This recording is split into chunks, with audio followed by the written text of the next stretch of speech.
والی معاشرت لاؤ، ماں باپ کے پاؤں دھو کے پیو۔ ماں باپ تمہاری جنت ہیں، ماں باپ تمہاری جہنم ہیں۔ ماں باپ کو ٹیڑھی نظر سے دیکھا تو جہنم، اچھی نظر سے دیکھا تو جنت۔ کیا کمال ہے، قربان جائیں۔ میرے نبی نے کہا جب بیٹا ماں باپ کو محبت سے دیکھتا ہے، ماں کو دیکھے یا باپ کو دیکھے، تو اس کے لیے ایک حج کا ثواب لکھا جاتا ہے۔ اور ماں باپ جب اولاد کو ان کی خدمت کی وجہ سے محبت سے دیکھتے ہیں تو بیٹے کو غلام آزاد کرنے کا ثواب لکھا جاتا ہے۔ اللہ کے نبی نے فرمایا، بھائی بولو، اللہ کے راستے میں خرچ کرنے سے بھی زیادہ افضل خرچ کون سا ہے؟ اللہ کی راہ میں 1 روپیہ خرچ کرو 7 لاکھ کا ثواب ملتا ہے۔ تو آپ نے فرمایا اللہ کی راہ میں خرچ کرنے سے بھی زیادہ افضل کون سا خرچہ ہے؟ تو صحابہ نے کہا جی اللہ کو پتا، آپ کو پتا۔ تو آپ نے فرمایا بیٹے کا ماں باپ پہ خرچ کرنا اللہ کی راہ میں خرچ کرنے سے زیادہ افضل ہے۔ اب میرے تو مر گئے، تمہارے زندہ ہیں تو کچھ کر لو، مر گئے تو پھر ہاتھ ہی ملتے رہ جاؤ گے۔ پر وہ بھی اب کسی کو توفیق نہیں ہوتی کہ کوئی افسوس اور غم ہو کہ کتنی بڑی دولت سے میں محروم ہو گیا۔ آپ جنت میں تشریف لے گئے تو قرآن کی تلاوت سنی۔ آپ نے کہا یہ کون تلاوت کر رہا ہے؟ کہا جی نعمان بن حارثہ۔ نعمان بن حارثہ تو مدینے میں بیٹھا ہوا ہے اور اس کی تلاوت جنت میں کیسے جا رہی ہے؟ کہا جی ماں کا فرما بردار ہے، اس کی وجہ سے اس کی تلاوت جنت میں بھی آتی ہے۔ کہ تم نے اتنے لاؤڈ سپیکر لگائے ہوئے ہیں پھر بھی لوگوں کو پوری طرح باہر والوں کو سنائی نہیں دیتا ہوگا، اور نعمان اپنے گھر میں بیٹھ کے تلاوت کرتا اور آواز جنت تک جاتی ہے۔ کیا چیز لے گئی؟ نہ جہاد، نہ تبلیغ، نہ نماز، نہ صدقہ، نہ تہجد، نہ علم، نہ حدیث، نہ تفسیر، نہ کیا چیز لے گئی؟ ماں کی خدمت نے آواز کو جنت تک پہنچا دیا۔ کیسی خدمت کرتے تھے؟ ماں کے کپڑے دھوتے، ماں کی روٹی پکاتے، ماں کو نوالے بنا کے کھلاتے۔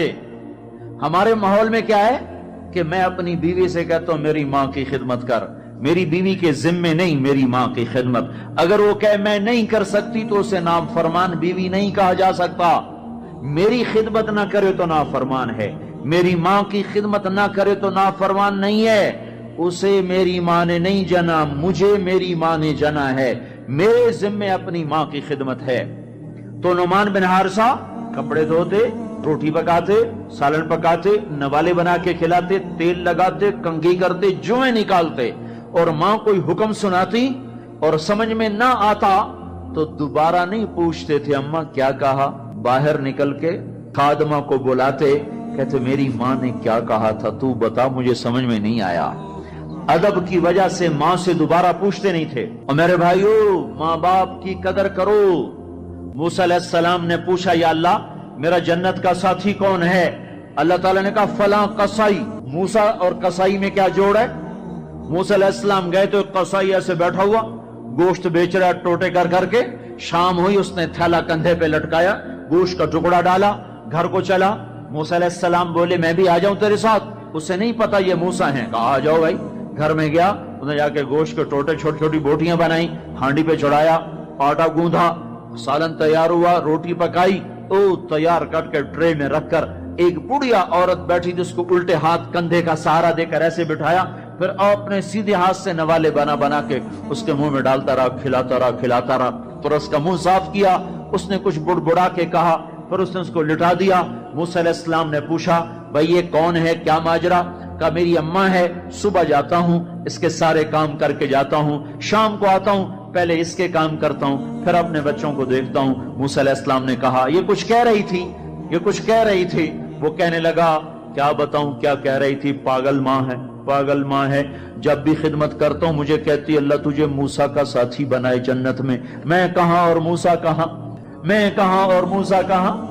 وہ جب بھی میں خدمت کرتا ہوں کہتی اللہ تجھے موسیٰ کا جنت میں ساتھی بنائے۔ آئے ہائے، موسیٰ علیہ السلام بولے تیرا کام بن گیا، تیری ماں نے تجھے موسیٰ سے ملا دیا۔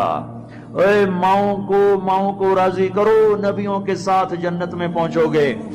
ہائے، میرے نبی سے پوچھا گیا تھا قیامت کب آئے گی، تو آپ نے یہ نہیں کہا تھا جب زنا زیادہ ہوگا، جب قتل زیادہ ہوگا، جب پتھروں کی پوجا ہوگی تو قیامت آئے گی۔ میرے نبی نے فرمایا تھا جب اولادیں ماں باپ کو ذلیل و رسوا کریں گی اس وقت قیامت آئے گی۔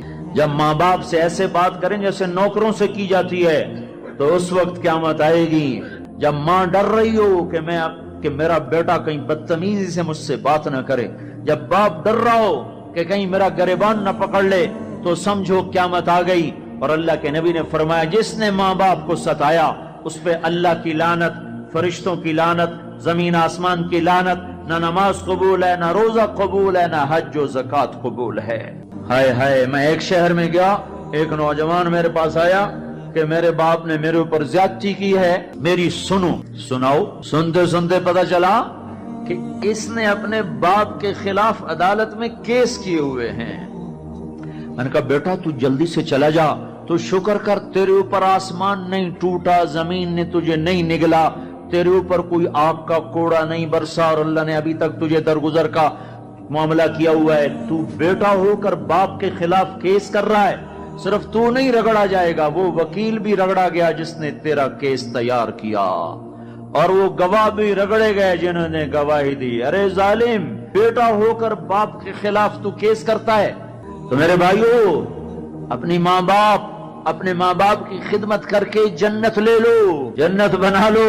یہ جہان بھی سنورے گا، اگلا جہان بھی سنورے گا. ایک نوجوان تھے، ان کا نام ہے کلاب. وہ گئے اللہ کے راستے میں. ماں باپ تھے بوڑھے، ضعیف، ہاتھ بھی کامتے تھے. تو ان کے باپ نے کہا بیٹا جب تو بچہ تھا ہم نے تجھے پالا، جب ہمارے ہاتھ کانپنے لگے نہ تیری ماں مجھے گلاس پکڑا سکے نہ میں خود پی سکوں، تو ہمیں چھوڑ کے چلا گیا. یہ اشعار جب حضرت عمر کو پہنچے تو انہوں نے فوراً آدمی بھیج کر اس بچے کو بلوایا اور مسجد میں کھڑے ہو کر ان کا کوڑا تو مشہور تھا نا، کوڑا اٹھا کے مار مار مار اس کا حلیہ بگاڑ دیا. کہ بوڑھے ماں باپ کو چھوڑ کے جہاد میں جاتے ہو، بوڑھے ماں باپ کو چھوڑ کے جہاد میں جاتے ہو. مار جب تک تیرے ماں باپ زندہ ہیں تو اس گھر سے قدم نہیں نکال سکتے. اور میرے بھائیو، آج کل ماں باپ بڑے رسوا ہو رہے ہیں. آج کل ماؤں کی بڑی ناقدری ہو رہی ہے، باپ کی بڑی ناقدری ہو رہی ہے. اکثر نوجوان بیٹھے ہوئے مجھے نظر آ رہے ہیں.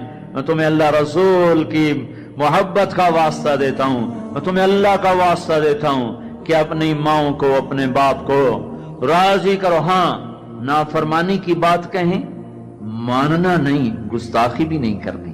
پچھلے سفر میں ایک نوجوان آیا، کہا جی داڑھی رکھتا ہوں، ماں بھی کہتی شیو کراؤ، باپ بھی کہتا ہے شیو کراؤ.